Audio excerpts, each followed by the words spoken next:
Aujourd'hui, on va voir pourquoi il est important d'investir en bourse. Alors, pourquoi les gens se sont mis à investir? C'était pour faire fructifier leur argent, mais ce n'était pas juste pour le plaisir de faire fructifier. Ici, je vous ai mis un graphique avec l'inflation sur une longue période. On voit de 1944 à 2020. On voit qu'il y a eu différentes périodes d'inflation plus ou moins fortes. Donc, on voit ici, on était proche des 15%. Et il arrive souvent, on est à zéro, surtout ces dernières années. Et on voit que depuis un moment, on oscille quand même entre 0 et 15%, avec une tendance aux alentours des 5% par le passé. Et depuis une ou deux décennies, on est plutôt aux alentours des 2-3% globalement pour Europe et États-Unis. Alors l'inflation, concrètement, qu'est-ce que c'est? C'est la perte du pouvoir d'achat de votre monnaie, de votre portefeuille. Alors qu'est-ce que ça veut dire quand il y a une inflation de 3% par exemple? Ça veut dire que quelque chose qui vous coûtait 100 euros l'année dernière vous coûtera maintenant 103 euros. On voit bien qu'on est passé à une inflation de 3%, ça coûte 3% plus cher. Et puis quand l'année d'après arrive et qu'on a une inflation de 2%, ça veut dire qu'on passe de 103 euros, puisque c'était l'année d'avant, à on ajoute 2%, donc on multiplie par 1,02, ce qui nous donne 105,06. Et puis, si l'année d'après, il y a encore une inflation, disons, alors là on a eu 2%, si ici on a une inflation encore de 3%, on part donc de 105, et avec une inflation de 3%, on arrive à 108,1. On comprend donc que en l'espace de 3 ans, quelque chose où vous mettiez 100 euros pour l'acheter, il vous faut maintenant 108 euros pour avoir exactement la même chose. Votre portefeuille s'est déprécié, vous vous êtes appauvri, ou alors les choses coûtent plus cher, ça dépend de comment vous le voyez, mais dans tous les cas, votre pouvoir d'achat a diminué. Vous pouvez vous acheter moins de choses au fur et à mesure des années qui passent. Et donc, on comprend bien, comme on l'a vu là en passant seulement 3 années de 100 à 108, que sur 5, 10, 15, 20, 30 ans, ça peut être extrêmement dévastateur pour votre portefeuille et votre pouvoir d'achat. Vous avez sûrement tous déjà vu ce genre de graphique qui montre la dévaluation du dollar au fur et à mesure des années. Et donc là, ce que ça nous montre, c'est que le dollar valait cette quantité-là et on voit visuellement qu'aujourd'hui, on est vraiment très loin. Il y a une échelle dans l'autre sens qui montre l'équivalent de la valeur en 2020. Donc, on a ici l'équivalent de 25 dollars. Donc, on avait 25 fois plus de pouvoir d'achat avec 1 dollar. Ici, il y a une petite correspondance, une corrélation. On voit qu'avec 1 dollar, ce qu'on pouvait acheter avant est la même quantité qu'il faudrait aujourd'hui. Il faudrait 26 dollars, ce qui correspond au graphique au-dessus. Et donc, on voit bien qu'avec 1 dollar, 10 rouleaux de papier toilette, 10 bouteilles de bière, etc., etc. Et si vous comparez avec aujourd'hui, avec 1 dollar qui vaut un peu moins d'un euro, mais on va dire approximativement, si vous transposez, avec 1 euro aujourd'hui, vous voyez bien que vous ne pouvez pas acheter 10 bouteilles de bière ni 20 bouteilles de coca. Et donc le problème est que quand vous travaillez, vous gagnez de l'argent. Cet argent, vous mettez de l'épargne de côté, outre les dépenses habituelles obligatoires, plus les dépenses de loisirs. Mais si vous voulez conserver un petit pécule ou par mesure de sécurité ou pour vous acheter quelque chose de bien plus gros dans quelques années, par exemple un voyage, une voiture, une maison, peu importe, vous mettez de côté, sauf que si cet argent vous le mettez de côté pendant 10 ans, eh bien il se sera fait éroder par le temps et donc votre pouvoir d'achat aura diminué et il faudra que vous mettiez encore plus de sueur dans votre travail pour gagner encore plus d'argent pour acheter la même chose que ce que vous auriez pu acheter il y a déjà quelques années. Les gens se sont donc mis à investir tout simplement pour faire fructifier leur argent et combattre cette érosion du pouvoir d'achat.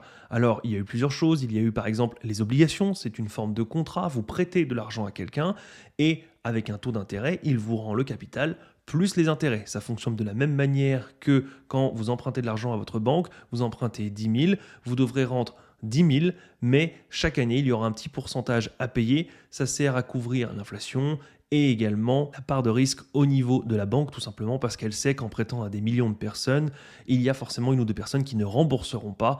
Donc ce risque-là, ce défaut de paiement-là est réparti sur tous les autres prêts. D'autres se sont mis à investir dans l'immobilier, d'autres dans les actions. Bref, il y a énormément de choses sur lesquelles on peut investir, mais l'objectif premier est de conserver la valeur dans le temps, de conserver la valeur du capital et si possible de gagner un petit peu au passage. C'est toujours ça de prix, c'est toujours du bonus.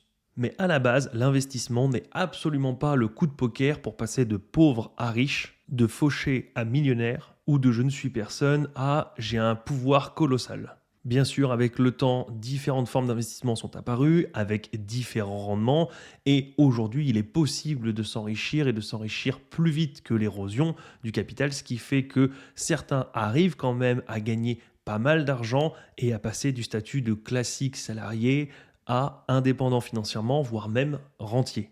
Mais il faut juste comprendre que ce n'était pas l'objectif premier. Ici, vous avez donc un graphique avec le retour sur investissement, alors annualisé ici, mais le retour sur investissement depuis 1802, si vous aviez investi donc sur des actions, des obligations, de l'or, etc. Et on voit les différentes performances. On y voit très clairement que ce sont les actions qui surperforment toutes les autres classes d'investissement, mais on voit surtout les rendements annualisés des différentes classes d'investissement, ce qui permet justement, vous, de vous projeter, comparé à une inflation de 2, 3, 4%, vous pouvez justement comparer. Alors pourquoi je titrais qu'il fallait investir dans les actions? D'une manière générale, investir est déjà un bon réflexe, comme on l'a dit, plutôt que de laisser votre capital s'éroder, le faire travailler pour au moins combattre l'inflation et conserver la valeur de votre argent, c'est un bon réflexe, c'est une bonne chose. Mais pourquoi les actions sont par exemple mieux que l'immobilier? On va prendre ici l'immobilier, on va se mettre là, et on va prendre ici une action, une entreprise qui, avec des salariés qui travaillent, etc., etc. À quoi est due la valorisation, l'augmentation de la valorisation de l'immobilier?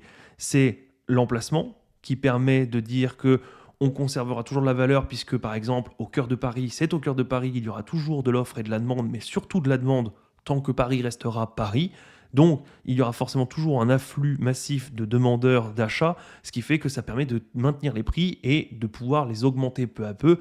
Justement, s'il y a de la demande, les prix peuvent monter, il n'y a aucun problème.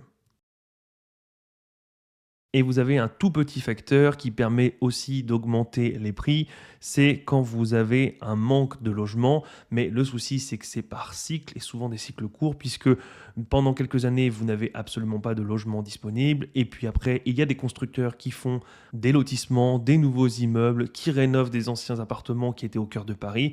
Et l'offre augmente drastiquement, ce qui permet de remettre le prix, de rebaisser un petit peu les prix.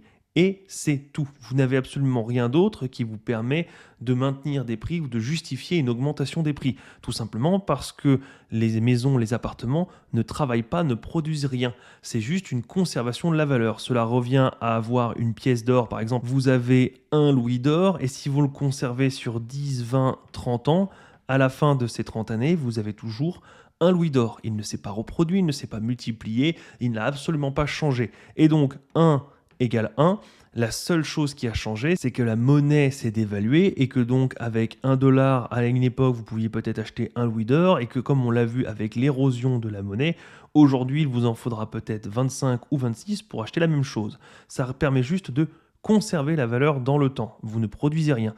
À l'inverse, les entreprises créent de la valeur. Alors, les bonnes entreprises, évidemment, puisque certaines entreprises sont en perte et donc détruisent de la valeur, tout simplement parce qu'elles payent des gens et des équipements, des machines, des brevets, etc., pour finalement rentrer moins d'argent que ce qu'elles ont sorti. Elles ont donc gaspillé de l'argent. Mais les entreprises qui fonctionnent bien, qui arrivent à produire, à vendre plus qu'elles ne dépensent et donc engranger des profits, elles font de la croissance et elles vont plus vite que l'inflation, tout simplement parce qu'elles ne font pas que conserver la valeur, elles créent de la richesse. Elles créent de la richesse qui est justement ces bénéfices-là, qui sont en plus souvent réinvestis dans justement cette machine à faire gagner de l'argent, puisqu'une fois qu'une société a compris le mécanisme, il lui suffit de répéter encore et encore la formule pour recommencer. Évidemment, ce n'est pas infini. Une fois qu'on a saturé le marché, c'est terminé. Mais tant que le marché n'est pas saturé, on peut réinjecter les profits pour continuer ce cercle vertueux. Et donc, plus de profits appellent plus de profits et il y a une réelle création de richesse